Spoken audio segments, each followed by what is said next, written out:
kemasukan David Raya, ada banyak benda terjadi. Okay. Dan itu mengundang reaksi daripada ramai penyokong, bukan saja penyokong yang penyokong bola sepak secara umum, tapi juga penyokong Arsenal sendiri. Dan mereka mula menghubungkan apa yang Ramsdale cakap ni dengan beberapa performance dia, terutamanya ketika mereka mula losing grip ataupun mula hilang arah ketika memburu kejuaraan musim lalu. Perlawanan menentang Southampton, mistake dia. Perlawanan kalah 0-3 di Emirates menentang Brighton. Itu memang bulan Mei aku ingat lagi. Itu memang menghabiskan terus misi Arsenal tu. Dan aku tak tahu ini naivety ataupun aku tak tahu. Sekarang ni kan bola sepak sudah terbuka. Ada banyak interview yang kita boleh buat dengan pemain. Kita boleh tahu banyak benda yang berlaku di balik tabir apa semua. Tapi ada penyokong Arsenal yang berpendapat, ada aku tengok satu tulisan di X. Dia kata, ini seolah-olah memberikan peluang kepada semua pasukan lain ataupun striker lain yang akan berhadapan dengan Ramsdale selepas ini untuk terus hammer him. Sebab mereka dah tahu dah dia ni. Ada satu juga klip yang mereka letak, dia quote tweet dan letak klip, aku lupa ketika lawan apa. Dia berhadapan dengan shot, tetapi ada burung, dia boleh tengok burung tu dulu. Yang mana hang takkan tengok Pepe Reina, hang takkan tengok mungkin David De Gea, hang takkan tengok Peter Cech, hang takkan tengok Peter Schmeichel sebelum ni, dan the great Premier League goalkeepers yang lain yang buat perkara macam ni, Alisson. Yeah. Dan apa ini menyebabkan frustration lah dalam fanbase Arsenal, dan juga orang yang bukan penyokong Arsenal akan tertanya-tanya kenapa dia kena cakap benda ni di luar. Sebenarnya bila aku terbaca benda tu, reaksi pertama aku adalah mungkin ini adalah sesuatu yang dialami oleh majoriti penjaga gol. Kerana nak jadi penjaga gol tu hang bukan constantly engage dalam perlawanan kan.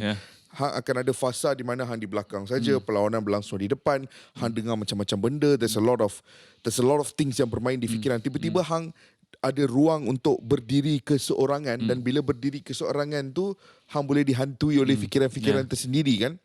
So aku faham kalau banyak goalkeeper yang ada lapse of concentration. Aku rasa benda tu normal, benda tu berlaku. Perbezaan dia adalah majoriti penjaga gol ketika mereka masih lagi aktif bermain tak keluar mendedahkan perkara ini. That's where the problem lies untuk aku. Aku tak salahkan dia for having that problem, because that's normal. Human beings have concentration issues. Kan dalam dunia ni berapa orang kalau betul-betul 8 bilion orang, kalau semua orang pergi diagnosis untuk ADHD, berapa orang ada ADHD daripada world population? Bersepah. Berapa orang ada masalah nak concentrate for a long period of time? Kita pun kadang-kadang struggle dengan benda tu. So I don't blame him for having that. Benda tu perlu diperbaiki, boleh diperbaiki dengan masa, tetapi yang paling penting bila anda mengenali industri bola sepak, benda yang paling penting untuk hang buat adalah untuk tak mendedahkan perkara-perkara seperti itu. Kerana ada dua perkara yang akan berlaku.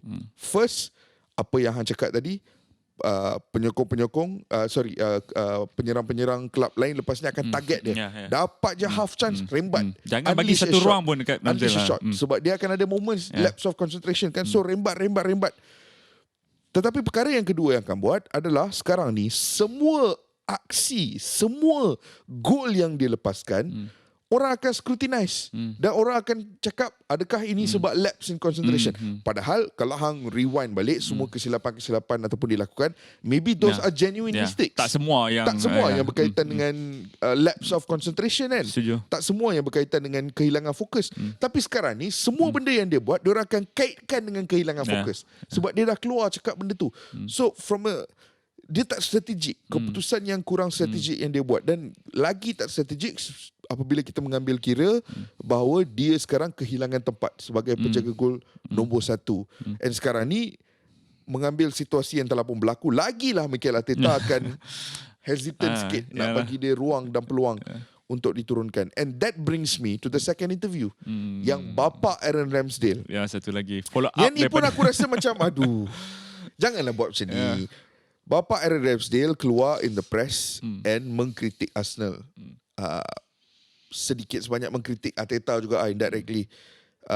dia mengatakan bahawa cara Arsenal respon kepada Arteta, kepada Ramsdale, cara Arsenal melayani Aaron Ramsdale season ini selepas pencapaian mereka musim lepas adalah sesuatu yang tak sepatutnya berlaku. Aku faham kekecewaan dia, aku faham. Sebenarnya as a neutral pun Faiz, aku pun sebenarnya sedikit merisaukan keputusan Arteta untuk mengganggu squad harmony dengan tiba-tiba satu penjaga gol. Kita dah cakap pasal benda Kita tu. dah cakap tadi sebab Aaron Ramsdale dengan teammate dia dah ada bond yang sedap ni. Ingat lagi tahun lepas dia save penalty, first person dia pergi cari Matt Turner. Kan ada bond yang sedap dah tu. Tiba-tiba hang bawa masuk seorang penjaga gol baru, dia datang dia disrupt that harmony. And benda tu boleh mengacau. So aku pun kurang bersetuju. Sebab perbezaan antara kedua ni tak adalah terlalu besar. Dia bukan macam hampir beli Alisson ke apa, tak ada. Bukan terlalu. But at the same time, if you're the father of the boy, kalau hang bapak, hang tak keluar cakap benda ni in public. Hang tak ada mengingatkan. Sebab hang membunuh peluang anak hang sendiri ni. Sekarang daripada mungkin Arteta ada berapa 40% chance untuk bagi Ramsdale, sekarang ni dah drop mungkin 15% dah sekarang ni sebabkan interview ni kan. Hang tak ada mengingatkan aku pada apa?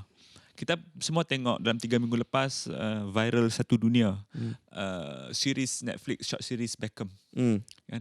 Aku masih ingat lagi ketika kedua-dua Ted dan Sandra Beckham, ibu dan bapa kepada David Beckham, tak puas hati dengan apa yang dilakukan oleh Glenn Hoddle. Cara Glenn Hoddle menguruskan Beckham dan hampir scapegoating Beckham di peringkat antarabangsa. Menjadikan Beckham seolah-olah punca kekalahan 98 tu. 98 tu. Tapi kita hanya tahu benda tu 25 tahun selepas itu. Betul. Pada masa itu, Ted dan Sandra Beckham tak ada pun pergi cari Daily Mail, tak ada pun pergi cari outlet media di sana untuk menyatakan ketidakpuasan hati mereka. Ya, of course, semua orang nak defense anak masing-masing. In fact, Faiz, kalau waktu tu mereka keluar, yang tu pun aku boleh faham. Sebab dia bukan berkaitan bola sepak. Dia kena abuse. Dia kena abuse aku faham on personal level. Macam Mark Maguire bila dia kena death threat tu. Itu aku faham. Ini setakat anak hang tak main je, Faiz. Jangan. Tak main. Bukan kena death threat, bukan kena maki, bukan kena abuse. Setakat kurang minit permainan, bagilah peluang dan ruang, encouragement untuk dia bertarung mendapatkan spot tu semula. Which came to my surprise. Selama ini aku rasa pemain-pemain dan juga kelab yang ada comms yang baik, antaranya adalah Arsenal. Tetapi dalam masa seminggu, ada 2 interview yang dah disrupt the whole good thing yang team Arsenal buat, dan aku rasa benda tu is very unfortunate lah. Where do we go from now dalam case ni, Kesh? Sejujurnya Faiz, I have a lot of love for Ramsdale. Sebab aku tahu perjalanan dia, lebih-lebih lagi lepas aku baca artikel dia dalam Players Tribune, aku tahu semua benda yang dia dah lakukan. And for all that story, aku nak dia succeed.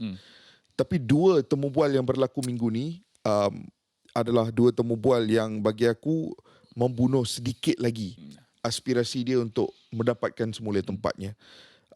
Dan aku berharap between now and the end of the season, Ramsdale tak ada lagi buat benda-benda macam ni. Forget about the interviews, focus on yourself, focus on training sessions, dapatkan semula tempat permainan. Bila dapat peluang, main sebaiknya. Sebab goalkeepers will always make a mistake. Ruang untuk hang dapatkan semula tempat pertama tu sentiasa ada. Dan jurang perbezaan tak terlalu besar. David Raya, macam cakap tadi, bukannya Alisson dengan bukan Van der Sar, Roy Carroll dulu, tak. Ni dekat-dekat. So masih ada ruang untuk Aaron Ramsdale. Dan satu nak tambah sebelum kita menghabiskan, Arteta adalah seorang disciplinarian. Dan it is very fascinating untuk kita tengok macam mana dia handle benda ni lepas ini. Betul. Terima kasih kerana menonton Bola Itu Live. Anda boleh menonton episod penuh Bola Itu Live di Astro Arena setiap hari Khamis jam 6 petang, termasuk juga di Astro Go.